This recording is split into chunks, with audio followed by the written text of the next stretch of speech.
আসসালামু আলাইকুম। আজকে চলে আসলাম এই যে বালিপাড়া রোডের দিকে একটু ভিতরে। ওই যে জননী ট্রান্সপোর্ট একটা বাস আর এই যে একটা পিক আপ। এই পিক আপ এই নাম্বার দুইটা মুখোমুখি সংঘর্ষ হয়ে হয়ে গেছে। কেউ তো মারা যায় না। গাড়িটা নেওয়ার জন্য আসলাম। গাড়িটা হয়তো থানা নিতে হবে আর ওইটা মনে হয় চালায় নেওয়া যাবে আর কি। যাই হোক, সবাই ভালো থাকবেন, সুস্থ থাকবেন। এটা থানায় নেই, দেখেন অবস্থাটা দেখেন। ওইটাও বাসটাও সেম এরকম হয়ে গেছে। এই যে এই গার্মেন্টের সামনে এই যে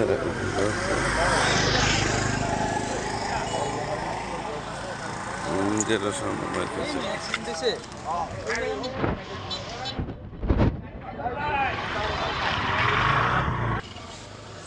ড্রাইভার সবচেয়ে প্রয়োজন যাওয়ার কথা, তারপরেও আল্লাহর রহমত ছিল, হয়তোবা সেফট হয় নাই, মোটামুটি হয়েছে আর কি।